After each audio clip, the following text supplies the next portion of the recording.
जय जिनेन्द्र। जय जिनेन्द्र। आचार्य भगवंत श्री पद्मसागर सुरेश्वर जी महाराज साहेब, गुजरात के गवर्नर आचार्य देवव्रत जी, मुख्यमंत्री श्री भूपेंद्र भाई, राज्य के उप मुख्यमंत्री भाई हर्ष संघवी जी, परम पूज्य आचार्य भगवंत, पूज्य साधु भगवंत, साध्वी जी भगवंत, इस पवित्र सभा में उपस्थित समस्त आचार्यगण और मुनि भगवंत, माननीय दानवीर, विद्वज्जन, देवी और सज्जनों, आज भगवान महावीर जयंती के पावन पर्व पर मुझे इस पवित्र जैन तीर्थ आने का सौभाग्य मिला है। सर्वप्रथम मैं भगवान महावीर के चरणों में प्रणाम करता हूं। मैं कोबा तीर्थ से सभी देशवासियों को भगवान महावीर जयंती की शुभकामनाएं देता हूं। साथियों, मैं आज परम पूज्य आचार्य श्री कैलाश सागर सुरेश्वर जी महाराज साहब की स्मृति को भी वंदन करता हूं। उनके स्वप्न ने कोबा की इस धरती पर ज्ञान और श्रद्धा का यह महान केंद्र स्थापित किया है। कोबा तीर्थ की यह स्थली आध्यात्मिक शांति से ओतप्रोत है। जिस स्थान की ऊर्जा ऐसी अलौकिक हो, जिसमें इतने जैन मुनियों की, संतों की तपस्या जुड़ी हो, वहां सृजन और सेवा ये अपने आप प्रस्फुटित और संचालित होते हैं। मैं तो बरसों से देखता आया हूं कि कोबा तीर्थ में कैसे अध्ययन, साधना और संयम की सतत परंपरा चली आ रही। यहां मूल्यों का संरक्षण होता है, संस्कारों को संबल मिलता है और ज्ञान का पोषण होता है। ये त्रिवेणी भारतीय सभ्यता का आधार है। इस त्रिवेणी को अविरल बनाए रखना ये हम सबका दायित्व है। साथियों, मुझे खुशी है कि हजारों वर्ष की भारतीय विरासत, जैन धर्म का समयातीत ज्ञान, हमारी धरोहरें और उनसे मिलने वाली प्रेरणाएं उन्हें आने वाली सदियों तक अमर बनाने के लिए, उन्हें नए और आधुनिक रूप में अगली पीढ़ी तक पहुंचाने के लिए हमारे संतों ने इस जैन हेरिटेज म्यूजियम की संकल्पना की। आज वो संकल्पना एक भव्य रूप में साकार हो रही है। ये सम्राट संपत्ति संग्रहालय जैन दर्शन, भारतीय संस्कृति और हमारी प्राचीन धरोहर का एक पवित्र केंद्र बना है। मैं इस अद्वितीय प्रयास के लिए हमारे सभी जैन मुनियों का, संतों का अभिनंदन करता हूं। मैं उनके चरणों में प्रणाम करता हूं। ऐसे हजारों निष्ठावान लोग जिन्होंने इस कार्य में असीम योगदान दिया, मैं उन सभी की भी सराहना करता हूं। भाइयों बहनों, जब हम अनादि ज्ञान को नई पीढ़ी तक पहुंचाने के लिए इनोवेशन करते हैं, नयापन लाते हैं, तो इससे हमारी विरासत भी समृद्ध होती है और आने वाले कल को भी प्रेरणा मिलती है।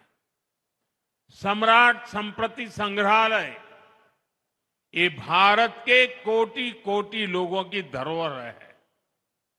ये भारत के गौरवशाली अतीत की धरोहर है। मैं इसके लिए सभी देशवासियों को बहुत बहुत बधाई देता हूं। साथियों, सम्राट संप्रति ये केवल एक ऐतिहासिक राजा का नाम नहीं है। सम्राट संप्रति एक ऐसे सेतु है जो भारत के दर्शन और व्यवहार को जोड़ते हैं। क्योंकि जब हम इतिहास में झांकते हैं तो हम देखते हैं कि दुनिया की कई सभ्यताओं में महान विचारकों और दार्शनिकों ने जन्म लिया। मानवता के आदर्श भी अलग अलग परिभाषाओं में घड़े गए, लेकिन जब सवाल सत्ता और शक्ति का आया, कई शासकों ने आदर्शों और मूल्यों को किनारे कर दिया। इससे विचार और व्यवहार में, विचार और व्यवस्था में एक खाई पैदा होती चली गई। लेकिन भारत में सम्राट संप्रति जैसे शासक हुए जिन्होंने सत्ता को सेवा और साधना मानकर काम किया।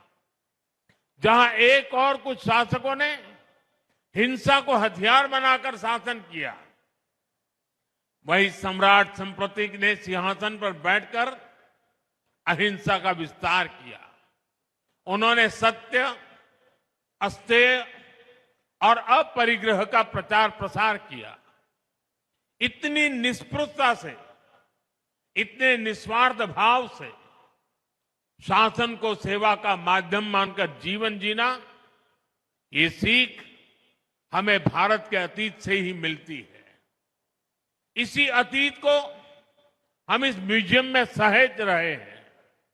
साथियों, मैं देख रहा था, इस म्यूजियम को डिजाइन भी ऐसे किया गया है, इसमें हर कदम पर भव्य भारत की पहचान के दर्शन होते हैं।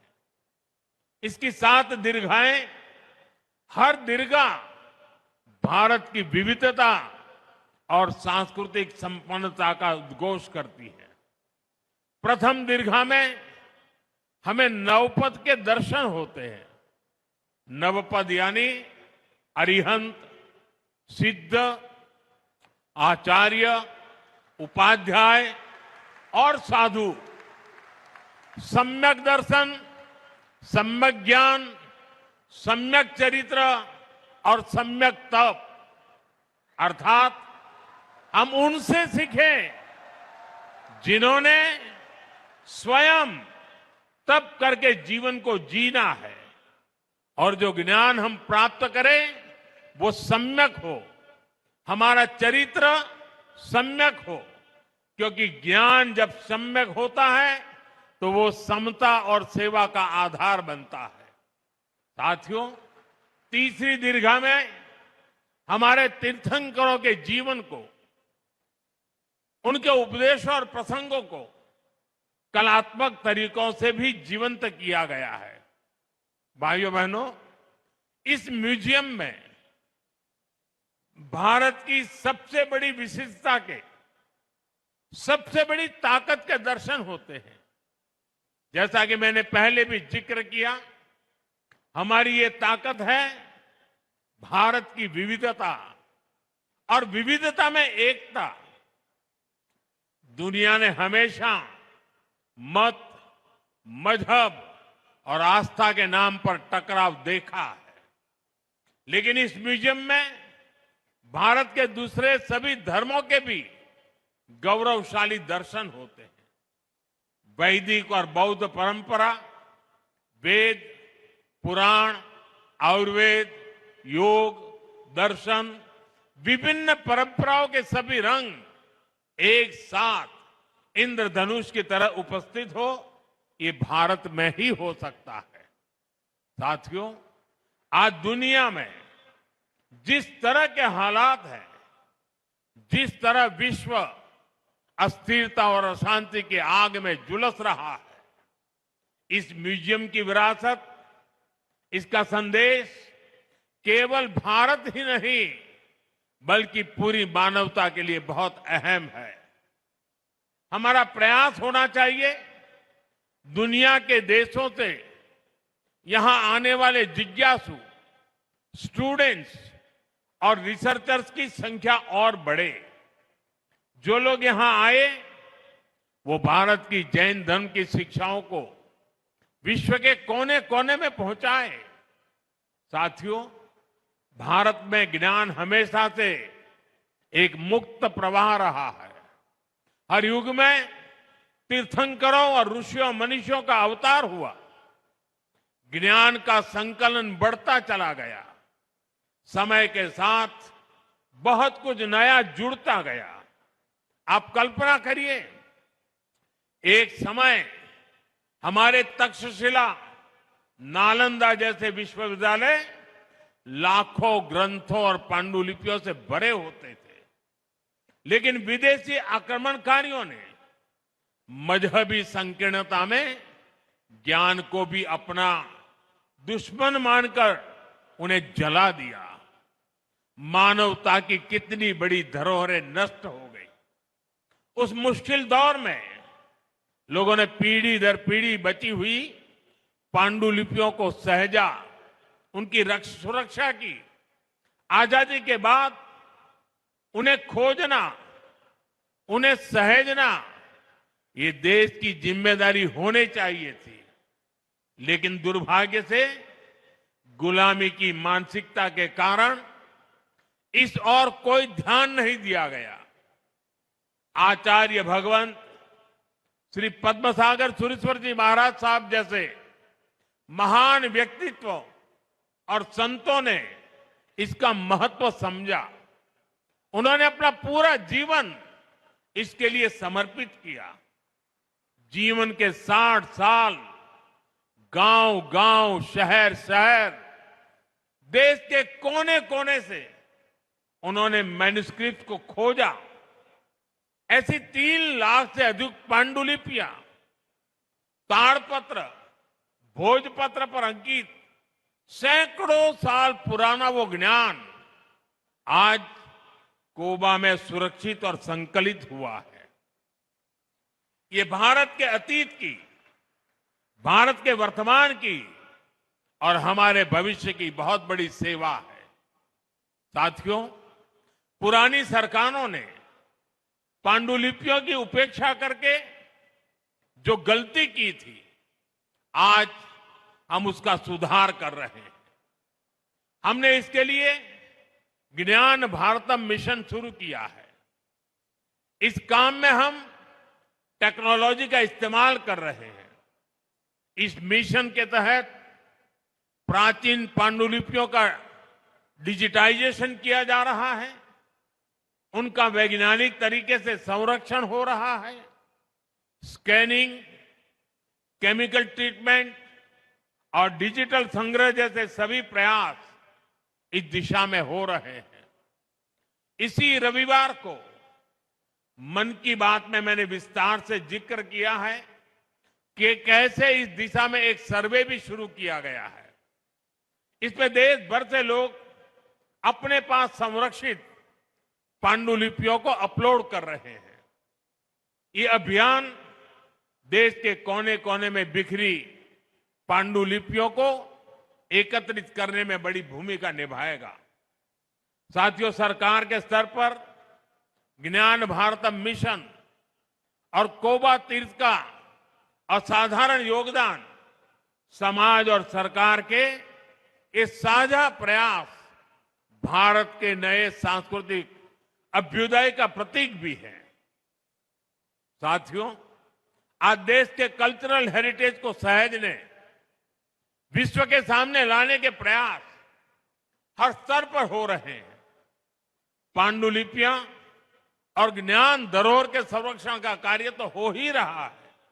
इसके साथ साथ प्राचीन मंदिरों का पुनरुद्धार, तीर्थ क्षेत्रों का विकास, ऐतिहासिक स्थलों का विकास, आयुर्वेद और योग का प्रचार प्रसार, हर स्तर पर इस दिशा में काम हो रहा है। यहां गुजरात में ही लोथल में विशाल मैरीटाइम म्यूजियम बन रहा है और ये दुनिया का सबसे बड़ा मैरीटाइम म्यूजियम बनने जा रहा है। यहां से 70-80 किलोमीटर दूरी पर है। उधर वडनगर में एक बहुत बड़ा म्यूजियम बना है। वो दुनिया के अच्छे म्यूजियमों में उसकी जगह बन चुकी है। दिल्ली में युगे युगिन भारत म्यूजियम बनाने की भी तैयारी है। आज पहली बार आजादी की लड़ाई के इतिहास को भी समग्र रूप में सामने लाने के लिए सार्थक कार्य हुए हैं। आपको याद होगा, पहले ये काम राजनीतिक चश्मे से होते थे। एक राजनीतिक परिवार का नैरेटिव कैसे सेट हो, वोट बैंक के हिसाब से बातें कैसे बोली जाए, सब कुछ इसी के इर्द गिर्द घूमता था। हमने इस मानसिकता को समाप्त किया है। हम सबका साथ सबका विकास के मंत्र के साथ चल रहे हैं। यही मंत्र विकसित भारत के विजन की आत्मा है। साथियों, आप सभी संतगण भारत की विरासत को संजोने का इतना महान प्रयास कर रहे हैं। हम व्यक्तिगत आकांक्षा से ऊपर उठकर समाज और राष्ट्र के लक्ष्यों के लिए काम करते हैं तो देश के विकास को गति और मिल जाती है। इसी भावना के साथ मैं नवकार महामंत्र दिवस पर दिल्ली में हुए कार्यक्रम में भी शामिल हुआ था। इस आयोजन में चारों फिरके एक साथ जुटे थे। उस ऐतिहासिक अवसर पर मैंने 9 आग्रह किए थे, 9 संकल्पों की बात की थी और जिसका उल्लेख अभी भी हमारे मुख्यमंत्री भूपेंद्र भाई ने भी किया। मैं हर बार आपके सामने वो 9 संकल्प जरूर दोहराता हूं। आज का यह अवसर उन्हें फिर से दोहराने का भी है। पहला संकल्प, पानी बचाने का संकल्प। दूसरा संकल्प, एक पेड़ मां के नाम। तीसरा संकल्प, स्वच्छता का मिशन। चौथा संकल्प, वोकल फॉर लोकल। पांचवा संकल्प, देश दर्शन। छठा संकल्प, नेचुरल फार्मिंग को अपनाना। सातवां संकल्प, हेल्दी लाइफस्टाइल को अपनाना। आठवां संकल्प है योग और खेल को जीवन में लाना। नवा संकल्प है गरीबों की सहायता का संकल्प। और 10वां संकल्प आप सभी ने स्वयं से जोड़ लिया है और वो है भारत की विरासत का संरक्षण। आज का ये कार्यक्रम इसी का प्रतिबिंब है। साथियों, आने वाले समय में हमारे सामने बड़े लक्ष्य हैं। हमें बड़े संकल्पों को पूरा करना है। हमारी एकता, हमारे सांस्कृतिक संबल ही इसमें हमारी ताकत बनेगा। मुझे विश्वास है कि सम्राट संस्कृति म्यूजियम आने वाले समय में इस दिशा में एक महत्वपूर्ण भूमिका निभाएगा। यह ज्ञान, साधना और संस्कृति का एक ऐसा केंद्र बनेगा जहां से नई पीढ़ी को प्रेरणा मिलेगी और समाज को एक नई ऊर्जा मिलेगी। इसी विश्वास के साथ मैं आप सभी को इस महत्वपूर्ण कार्य के लिए एक बार फिर से बहुत बहुत बधाई देता हूं। અને સાથે સાથે બધાને આગ્રહ પણ કરું છું કે મારા સાહેબે તો આ બધું કર્યું, પણ આપણે જોવાનો એ ટાઈમ ના આપીએ કેમ ચાલે? વધુમાં વધુ લોકો અહીં આવે અને જોઈને જતા રહેવું નહીં, જાણવાની કોશિશ કરે, સમજવાની કોશિશ કરે. આ એક અમૂલ્ય ખજાનો છે અને હું ઈચ્છું કે ગુજરાતમાં દરેક પેઢીના લોકો પરિવાર સાથે અહીં આવે, એને મન ભરીને જુએ, જ્ઞાન અને મહાન વિરાસતનું ગૌરવ કરે. અને મારે માટે આજે મહાવીર જયંતિ અનેક રીતે શુભ છે, કારણ કે અહીંયા ગાંધીનગરમાં આવતાની સાથે, ગુજરાતની ધરતી પર પગ મૂકતાની સાથે પહેલો કાર્યક્રમ જડોથી જોડાવાનો, જડ સે जुड़ना. અને અહીંથી હમણાં સાણંદ જાઉં છું, ત્યાં બીજો કાર્યક્રમ છે જગત સે जुड़ना.